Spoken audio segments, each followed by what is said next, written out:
Welcome to another edition of On Deck with Mike Stewart, with yours truly.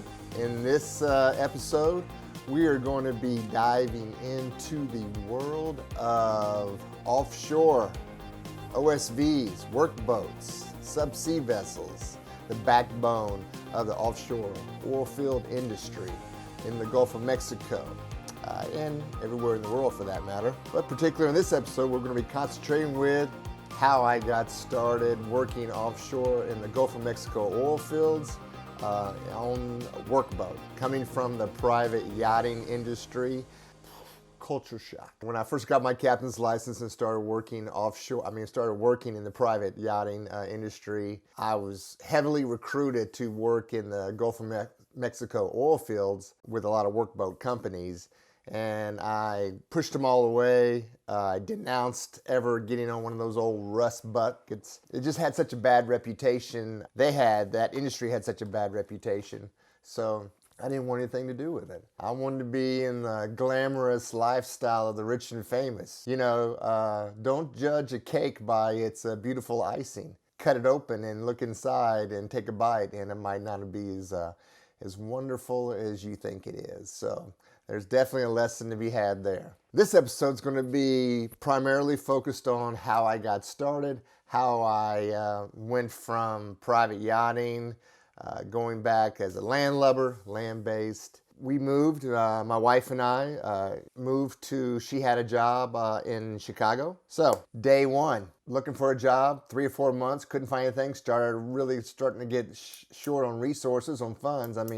After all, I'd spent the last 2.5 years as a student, as a full-time student working as a part-time job. So I finally, I still had my captain's license, considered working on a boat in the Lake Michigan, in the Great Lakes. So through some contacts we had made, I landed a position for entertainment cruises on the Odyssey 2 dinner cruise boat out of Navy Pier, runs out of Navy Pier, downtown Chicago. Kind of cruising around the Great Lakes there. It's a beautiful, beautiful boat. Had several decks on it. It was white linen, tablecloths, 5-star service, jazz trio, lobster tails and champagne. So working on board the Odyssey 2, cruising around Lake Michigan.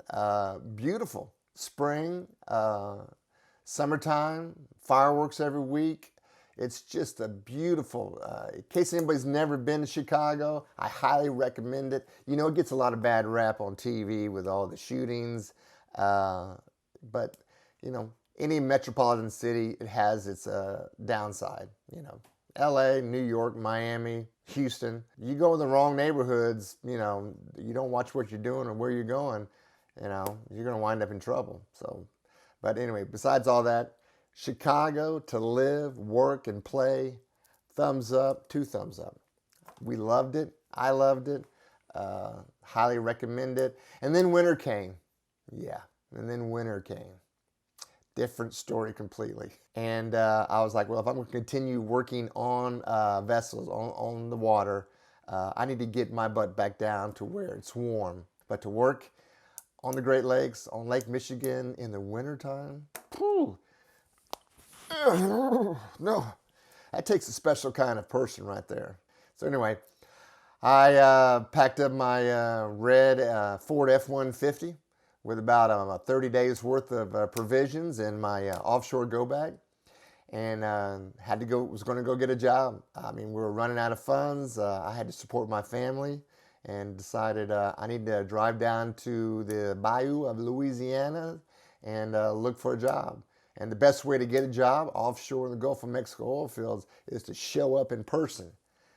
No, you can fill out application online, but you want to go down there in person, say, I'm ready to go to work today, and here I am right in front of you. That's what you want to do. And that's what I did. I left late in the afternoon, drove all the way down there nonstop. I think it took like 15, 16 hours to get down there from Chicago. Checked in at a little flea bag hotel. Next day, started making the rounds to all the big players down there. Obviously, at the top of my list was Edison Swiss Offshore. There was HOS, Hornbeck, Harvey International, Tidewater, Gulf, Aries Marine, just to name a few right off the top of my head. But I can put some links in the bottom of the description. I'll add some links so you can go check it out if you have the interest or the gumption to go work offshore. You can get on as a rigger, as a deckhand, whatever your qualifications are, ordinary seaman. We'll go over that later. So I'm headed down. I'm down in the bayou. I'm filling out applications, trying to get an interview. That's the toughest part, really, is the waiting for that phone call. I was running out of money. I went and would go and sign up. I'd show up at these labor centers 4:30 in the morning, get my name on the list to do some day work. I mean, I did whatever it took to get paid every day. One incident I remember, I shoveled rock,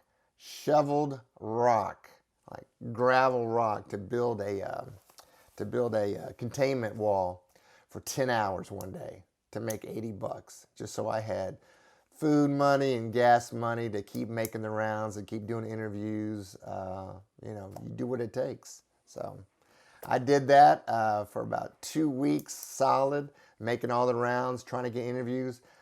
Basically going through my contacts list, just trying to, anybody at all that I could get on my contacts list and that knew anybody that worked offshore in the oil fields. Didn't have a lot of people. I came from the private yachting sector, Didn't know a lot of people that worked in the Gulf of Mexico Oilfields. So I was starting from scratch, starting from square one. I got lucky. A friend down in Louisiana had sold a house to a guy who worked offshore, actually worked for ECO, Edison's West. They gave me his contact information. I contacted him out of the blue, just called him up. It's like, hey, you don't know me, but this is who gave me your information. I understand that you work offshore. And he was a captain on an offshore supply vessel. Kept calling people, kept checking, see anybody that knew anybody that might know somebody that works offshore. Finally, I got my big break. A good friend of mine contacted me, said he knew somebody that worked at this big company I was interested in going to work for. I was kind of a big shot, high up in the management chain. He made a phone call, he emailed the guy with my resume, all my experience and all my certifications and license and stuff. Bam, doors flew open. I got another interview. Thank you, welcome aboard, you're hired, just like that. It pays to know people. It's not what you know, it's who you know. Boom, I get hired on. I'm elated, I get hired on as a captain. I've got my license. You have to go through your physicals and some classes, Safe Gulf. They really want to make sure that you're physically fit to do the job and that you understand all the ramifications of not polluting at sea and not dumping anything into the water at all. And then there's some training classes. You got firefighting, water survival, make sure you're up to date on all your current STCW 95 training classes, your firefighting basic advance, lifeboat classes. It's not boom, you get hired on, you go jump right on a boat. And mind you, this is a little thing a lot of people don't know. When you work offshore, you only get paid per diem when you're offshore or when you jump on your boat. That's when your pay starts. So for 2 weeks of doing the physicals and all the training stuff, I wasn't getting paid. So anyway, after that, and then I finally got assigned to a vessel. So I was like, great, get assigned to a vessel. First day, get the call, boom, get my butt. And 1815, we were pushing off the dock and headed offshore to my first gig, 180 miles offshore. And some of the worst weather I have ever been in. So, private yachting, in the yachting sector, we're fair weather sailors. We don't go out no matter what. We don't, if it's nasty, if it's rough, if it's not just about sheer perfect conditions, we don't leave the dock. But in the oil field, no, you go out in rough weather. You go out in any weather. You go pretty much no matter what. Now, if you don't want to go, you can pack your bags and get off the boat and quit. First 24 hours, the most miserable 24 hours of my life. It was a roller coaster. It was rough. Offshore, it was 10 to 12 foot seas. Offshore were the the drill ship was. Ooh, getting out there, we had following seas, which was pretty scary, you know, surfing down these waves. We made it out there in 14 hours. Couldn't do any work because the wind was blowing more than 30 knots. The cranes were shut down. It's like I said, the seas were 10 to 12. It was solid 10-foot seas out there. Virtually impossible to work underneath a crane. So we sat out there and just got the shit handed to us for about 24 hours. Just getting knocked around, waiting for this weather window to appear so we could hurry up, get underneath the crane, give these guys some groceries, some grub so they could get some fresh produce. They were running low on food, and bring some much needed supplies so they could continue doing their job, drilling in 10,000 feet of water. So came back finally. I mean, I'm throwing up the whole trip out, sitting out there. I'm sick, seasick as a dog, throwing up, just heaving my guts up, laying my bunk the whole time, couldn't sleep, get tossed out of your bunk, thrown on the floor. I'm laying in the bunk the whole time going, oh my God, I have made a terrible mistake. What am I going to tell my wife? Here I've put all this energy and effort and money into getting out here. I can't do this. I was physically unable to do this job. But then you just hang in there. Hang in there. Just hang in there. Stick with it. Eventually, the weather calms down. The seas smooth out.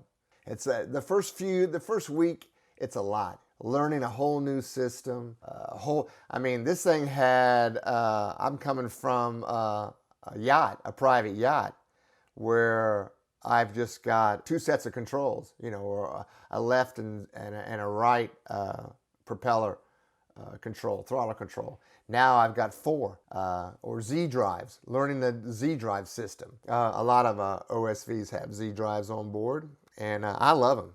Great maneuverability, kind of like a tugboat. You can just go in 360 degrees, whichever way you want to go. You can move that vessel that way. But anyway, getting back to, I thought I made a terrible mistake. You know what? The sun comes out tomorrow, blue skies, things will be okay. Working out of Port Fourchon. Port Fourchon is the biggest secret in the maritime world, I think, I've ever come across. Nobody's probably ever heard of it unless you've been in Port Fourchon. It's one of the busiest ports in the entire world. All oil field related. Everything's about the oil field. Drilling, production, the support services for the oil field out of Port Fourchon. It takes care of the whole Gulf. They send vessels down to the Caribbean, off the Atlantic, to West Africa. Everything comes out of Port Fourchon. Incredible facility. I didn't jump. I didn't quit. I didn't drag my bag off that boat. I stayed on that boat for another 10 weeks. You can make a lot of money offshore in the oil fields. In the oil fields in general, the pay is equivalent to a professional degree. I know guys that don't even have a high school diploma. They're making six figures in the oil field. Yeah, over 100, easily north of $100,000 a year. Easily. 14, you work 28 days straight, and you're off for 14 days. But deckhands, you know, with no experience, we're starting out $250, $300 a day. It goes up from there. So you can imagine, you know, you move up to mate, captain, master of the vessel. You're right there, $7,000, $8,000 a day. So remember that. You don't get paid for sitting at home. You get paid for being on the boat. So whenever you're on the boat, even if you don't have to go offshore, you just have to show up at the boat. So when it's your rotation, when it's your crew coming on board, you might sit at the dock for 28 days. On standby. You get paid to sit at the dock for 28 days. So anyway, the money's really good. And if you're on a 30 and 30, you know, you're only working 6 months out of the year, making a couple $100,000. So it's pretty sweet. So, but there's a lot of training, safety certifications, and licensing that also gets rolled. The more you stay with it, the higher up you go, the more training you need, the more certifications you need. We'll go over all that later. Right, this is just an introductory day, a day in the life, day one, first day, first trip out, how I got started offshore. So I did it. Anybody can do it. If you've got a hankering to do something like that, go for it. You know, just remember, every moment is a chance to turn it all around. So you don't like where you're headed, hit the brakes, turn hard, turn the wheel hard over, and go another direction. It's all up to you.